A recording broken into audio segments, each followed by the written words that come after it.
Nothing in this podcast or on our website should be construed as medical advice. Consult your healthcare provider for your individual nutritional and medical needs.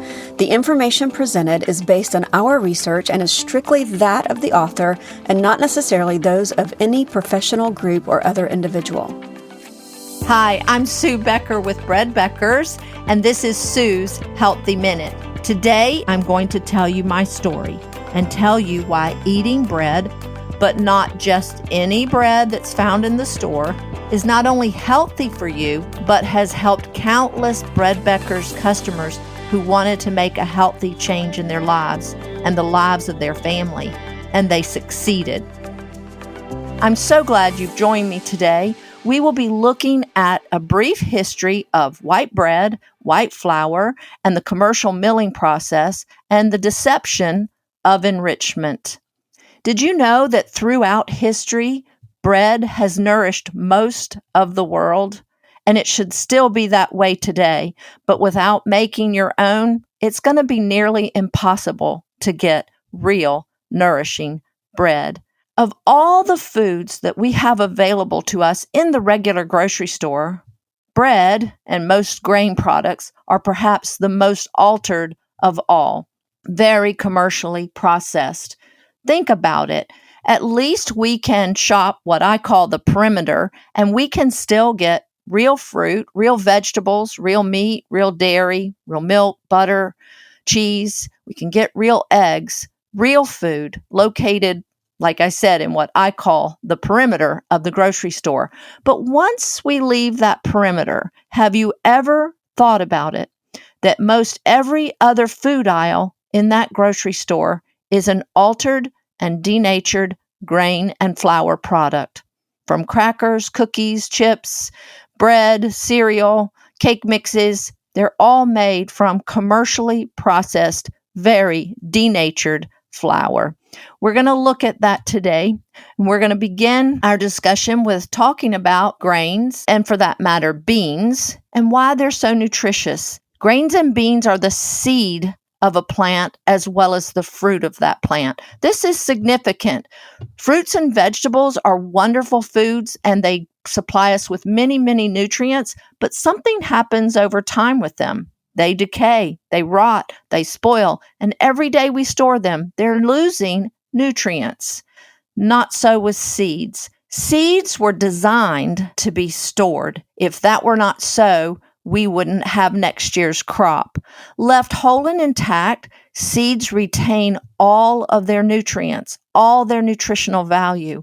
In fact, left whole and intact, free from moisture, bug and rodent infestation, seeds are just as nutritious today as they will be next week, next month, next year, 10 years from now, maybe even 3,000 or 4,000 years from now. In fact, tombs in Egypt were discovered that were believed to be about 3,000 years old that had kernels of wheat in them. When they planted those seeds, it grew. What does that tell you?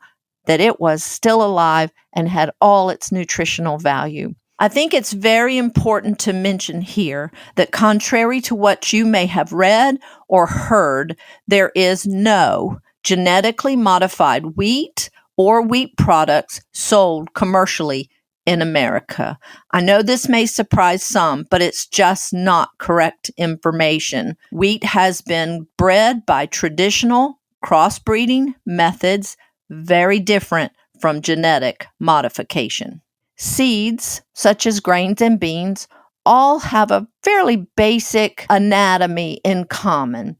They all have a hard outer surface known as the bran. The bran is composed of several layers containing many, many vital nutrients, vitamins, minerals, protein, and of course, the all-important fiber. The bran's purpose and function to that seed is to protect the integrity of that seed, to hold it together, if you will. The internal part of that seed is known as the germ. This is where the sprout is going to come from and all the life of that plant. Everything that plant is ever going to be and do is contained in that germ. And again, the germ is full of vitamins, minerals, proteins, fatty acids, and of course, the very important vitamin E. The rest of the seed, which makes up about a little more than 80% of the weight of the seed, is called the endosperm, better known to you and I as the white flour. The white flour is, for all practical purposes, mostly starch and protein. The endosperm functions as the food for the little germinating seed until that plant can develop roots and leaves to get its nourishment from the soil and the sunshine and the rain. So this is the basic anatomy of a seed, left whole and intact, like I've said, perfectly storable, and will preserve all the vital nutrients and life. What happens when you break this seed open? You mill wheat into flour.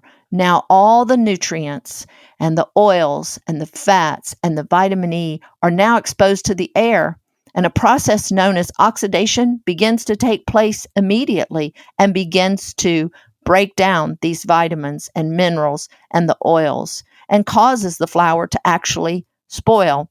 Now, you don't have to be a scientist or a lab technician to understand oxidation. You've all cut open an apple and seen it turn dark. You've peeled a banana and you've watched it almost right before your eyes start darkening. That is oxidation. You've tasted and perhaps smelled rancid oils. That comes from oxidation. And this is exactly what is happening when we expose all those oils and all those nutrients to the air. Oxidation begins to take place. And from all my research, I've learned that most of this oxidation of flour occurs in the first few days. Now, prior to the 1900s, most of the bread consumed in this country was made at home from freshly milled flour. Either the flour was milled at home or purchased from what we call the local miller.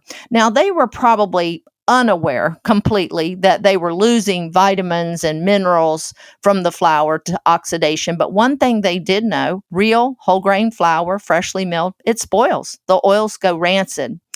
Well, in the late 1800s, it was discovered if we sifted the nutrient-rich bran away and the oil-laden germ away and leave only the endosperm, only the protein and starch, this flour would not spoil.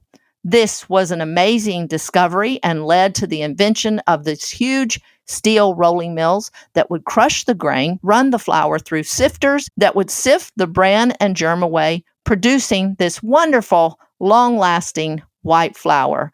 Amazing, great way to no longer have a spoilage of flour. This was considered an amazing discovery, and eventually these steel rolling mills put the local millers out of business. And what happened next was totally unexpected. For you see, for the first time in history, white flour, white bread became food for the masses, rich and poor alike. Once reserved only for the wealthy and royalty, white flour and white bread was now available to everyone. Well, like I said, it was considered a wonderful discovery, but something totally unexpected began to happen. Diseases began to show up that had never been seen before. In fact, 3 diseases became almost epidemic in the early 1900s. Beriberi, which is a vitamin B1 deficiency resulting in nervous disorders. Pellagra is a vitamin B3 deficiency, results in GI disturbances, skin eruptions, mental problems, and even death. When I looked into a little further into pellagra, it really interested me and caught my attention. The first case of pellagra was actually diagnosed here in Georgia in the early 1900s. In the first year, there was over 30,000 cases. Some other research I read said that it particularly affected Georgia and South Carolina, that mental institutions were literally overflowing, that they did not have enough beds to house the patients. So we're talking a significant health issue. The third issue was anemia, like they had never seen before. This puzzled health officials all over the country. They eventually traced the problem to the missing nutrients in the new white flour. All of these B vitamins and the other nutrients could have prevented these diseases. They urged the millers, put the bran and germ back in the flour. But the millers were not willing. They had found a very lucrative market for what they called the byproducts of the milling process. The bran and germ were sold to make cattle feed, and that is still done today, in fact, all over the world. But it took until 1948 the government had to step in and mandate that the flour must be fixed. The millers chose to do what they called enrich the flour as opposed to putting the bran and germ back in. It was mandated that they must add 3B vitamins and iron back to the flour. Now, this is where the term enrichment fooled me. As a food scientist, when I read enriched on a label, I thought that the food industry was doing us a favor. They were making this more healthy than it would have been had they left it alone. But this is not the case. For you see, this enrichment adds 3B vitamins and iron back to the flour to replace the more than 25 to 30 that were lost by removing the bran and germ. Doesn't sound like a great trade-off to me, and that's why I call it the deception of enrichment. You know, whenever I present this information and think about what's being done to our food today, and particularly bread, I can't help but think of a proverb that says this: there's a way that seems right to a man, but the end thereof is death. Now, supposedly, adding these 3B vitamins and iron back to our flour, supposedly it took care of beriberi and pellagra, but I have to say we now have a whole host of diseases that plague our nation that we can directly relate to our consumption of this new white flour and white bread. I have to ask this question: how many nervous disorders do we have in this country today? How many GI disturbances do we have in this country today? And what about skin issues and mental problems? Did it really correct the problem? You know, and if that were not enough, because the oils in the white flour, when they oxidize, they turn yellow, just like your apple or banana turning dark. And so, because we couldn't have yellow specks in our white flour, they decided to bleach the flour. A product called nitrogen trichloride was used for more than 25 years. Animal studies done on white flour found that in just a matter of 1 or 2 weeks, the animals had what they called the running fits, so severe that some of them died. When I first read this information way back in the early 90s, this was when the scourge of ADD and hyperactivity was just becoming known. It made me wonder. Now, nitrogen trichloride has been taken off the market, but a chlorine derivative is still used today to bleach. Yes, bleach your flour. It would take another 50 years of watching the rising incidence of birth defects before the government would mandate in 1998 for folic acid to be added back to the flour to supposedly replace that which was lost by removing the bran and germ. This is why I call this the deception of enrichment. In closing today, I want to read this quote from a nutrition book called The New Orthomolecular Nutrition by Dr. Abram Hoffer. Dr. Abram Hoffer was famous for treating illness and sickness and disease nutritionally. This is not a book about milling your own grains and making your own flour, but he does have a chapter called Current Health Crisis and talks about what is done to our food today. I thought it was interesting that the example that he used concerned flour. Listen as I read.